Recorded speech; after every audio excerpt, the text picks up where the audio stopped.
자, 근데 진짜 시험에 나오는 너무너무 중요한 이야기가 지금 시작될 거거든요. 노란색, 요게 바로 양명학과 함께 등장한 실학이 되겠습니다.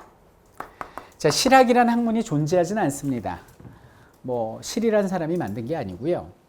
당시 성리학자들 중에서, 젊은 성리학자들 중에서 실사구시, 실제 사실을 통해서 시시비비를 구하는, 즉 실용적인 것을 추구하는 성리학자들의 연구, 그들의 모임, 계보, 이거를 오늘날 학자들이 실학이라고 부르는 거예요. 실용적인 학문. 이들도 역시 똑같은 유학자였고 성리학자였다는 데는 뭐 반론이 없어요. 하지만 성리학자들 중에 깨어있던 사람이다. 이렇게 보시면 돼요. 실사구비가 아니라 실사구시. 실제 사실을 통해서 시시비비를 구한다. 자, 그럼 여기는 이제 실학은 목표가 뭐냐면 민생을 안정시키고 나라를 부자로 만들고 병권을 강화시킨다는데 이것을 위해서 방법이 갈려요.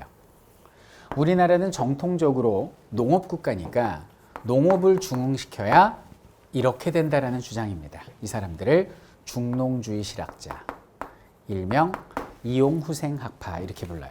경세치용학파 이렇게 불러요. 이 중농학파, 경세치용학파는요. 주로 남인들을 중심으로 형성이 돼요. 왜 남인들이 그 장희빈 쫓겨나면서 같이 쫓겨나잖아. 그 시골 가갖고 할 일 없이 멍 때리다 보니까 막 지주들이 백성들 괴롭히는 걸 봤거든. 어머, 저거 어떡하니? 큰일 났다, 야.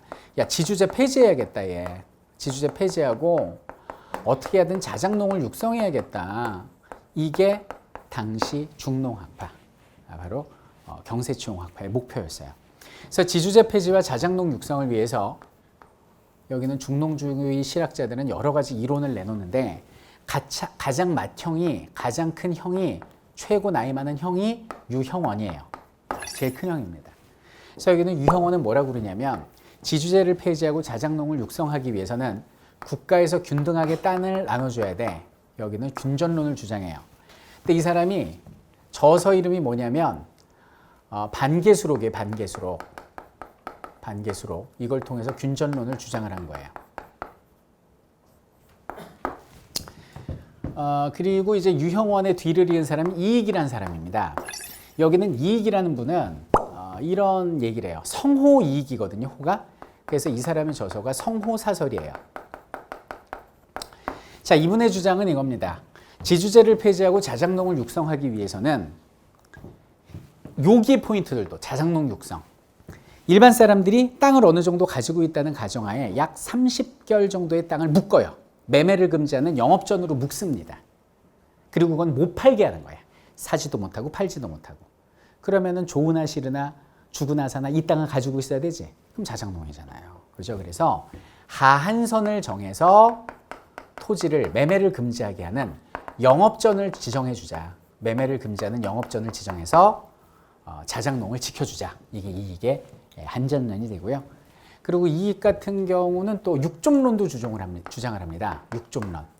요것이 이제 뭐 조선을 좀 먹는 6가지 무좀이죠. 그래서 뭐 승려, 게으름, 뭐 노비제도 뭐 이런 것들 있잖아요. 이게 이제 조선을 파먹는 6가지 좀이라고 봤어요.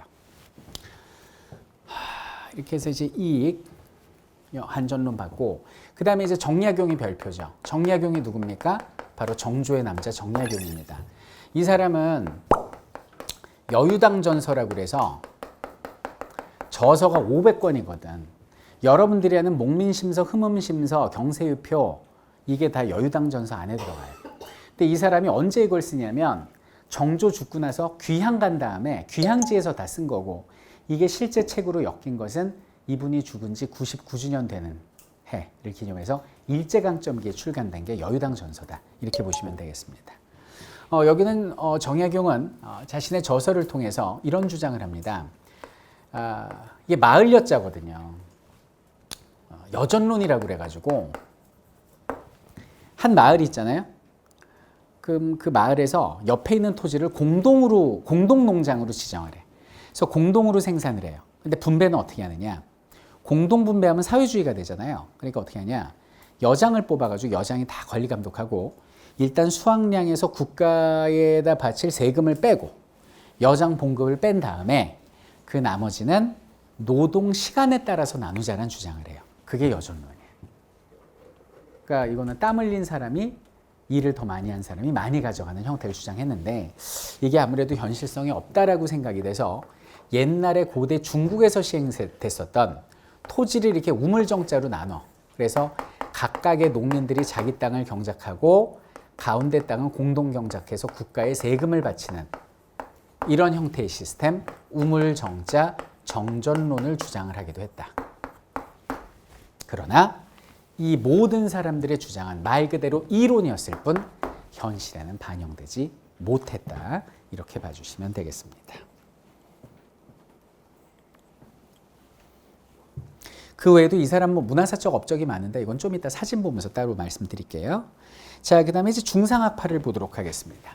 자, 중상학파는 상업을 중시해야 우리나라가 이렇게 된다는 주장이에요. 네.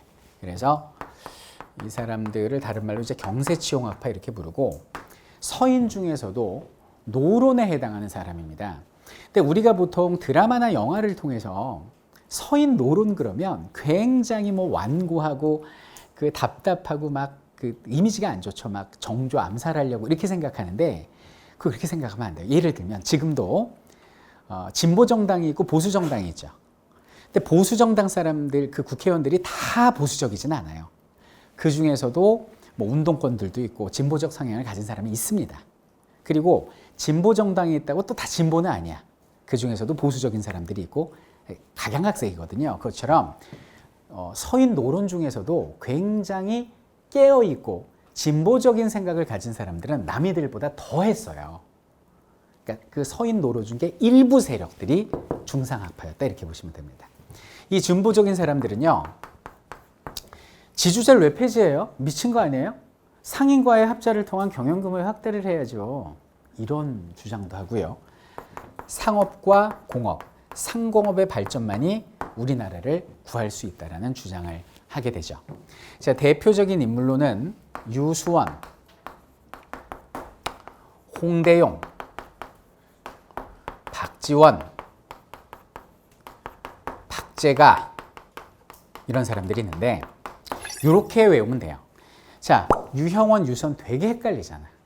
각 파의 선구자들이 이름이 헷갈린데 이 유형원이 진짜 제일 형이에요. 이 7명 중에 나이가 제일 많아. 그러니까 제일 맏형이니 다 자기가 실학을 완성시킬 수 있지만 양보를 한 거예요. 저서의 반개만 수록을 합니다. 그러니까 근데 유서는 너무 감사한 거예요. 형, 반개만 수록해줘서 고마워요. 너무 고마워. 나 왜 이렇게 자꾸 웃음 나오지, 형? 난 좀 웃고 있어? 웃어? 요게 이 사람의 저서예요. 반개만 수록해줘서 웃음이 나왔다. 웃어. 웃어요. 웃어봐요. 네, 웃어. 이렇게 기억하시면 되겠습니다. 네, 감사합니다. 그래서 이제 여기는 유수원 같은 경우는 우서를 통해서 야, 니네 선비 있잖아. 맨날 글 공부한답시고 품 잡고 있지 말고 나가서 일해, 장사해. 그러려면 선비와 농민과 수공업자와 상인 간에 직업적 평등이 이루어져야 선비들이 창피해하지 않고 농사를 짓든 수공업을 하든 장사를 하든 할 거 아니냐. 직업적 평등을 가져오자. 이런 주장을 합니다. 자기는 홍대용이라는 사람은 담헌서라는 저서를 쓰게 되는데요. 이 담헌서를 통해서 중국 중심의 세계관을 비판을 해요. 이 사람은 이렇게 얘기를 합니다. 자, 지구가 둥글다 합니다. 지구가 돌아요. 근데 여기가 중국인가요? 왜 중국이죠? 우리나라가 오면 우리가 중국 아닌가요? 자, 사람들이 이렇게 각기 발을 딛고 있습니다. 어디가 중심입니까? 어디가 중국입니까? 지금 중국은 세상의 중심이 아닙니다라는 주장을 해요. 그리고 우주는 수억 수만리 셀 수 없는 별들과 공간으로 이루어져 있다. 그래서 여기는 중국 중심의 세계관을 비판하고 무한 우주론을 주장했던 사람, 지구가 빙글빙글 돈다라는 지전설을 주장했던 사람이 여기는 홍대용이 되겠습니다.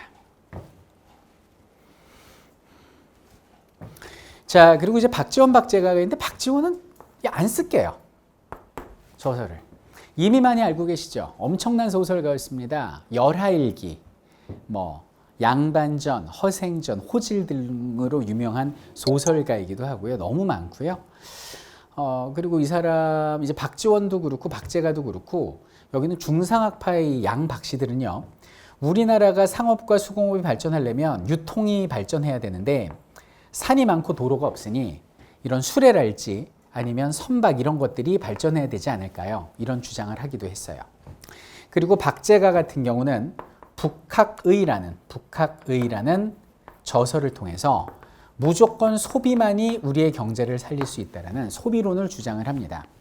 자, 우리가 저축을 하고 돈을 안 쓰면 내수 경제가 얼어붙어서 나라가 망하니 우리 수강생 여러분들이 이 앞에 나가서 많이 컵밥을 먹어줘야 컵밥 아저씨들 부자 되고 또 컵밥 아저씨가 또 예를 들어서 뭐 분필을 사줘야 분필 아저씨 부자 되고 또 분필 아저씨가 부자 돼서 그 자녀를 학원에 보내야 학원도 부자 되고 학원이 부자 돼야 학생들이 많아져서 컵밥도 장사가 잘 되고 뭐 이런 선순환 이걸 주장을 한 거예요. 돈 쓰자라는 거죠. 쇼핑의 제왕 이 사람이 여기 있는 박재가다 이렇게 보시면 되겠습니다. 그래서 경제를 우물이나 샘에 비유래요. 우물과 샘은 퍼쓰면 퍼먹을수록 맑은 물이 나와 채워주지만 아낀다고 그냥 두면 말라버리거나 썩으니 그 이치처럼 돈은 야 그거 뭐 싸들고 갈 거야? 뼘거리밖에 안 돼. 써. 욜로. 즐겨. 뭐 약간 조선후기 욜로족이죠. 이분이 이제 박재가다 이렇게 보시면 되겠습니다. 제 눈빛이 많이 부담스러우셨나요? 기겁을 하시네. 237페이지.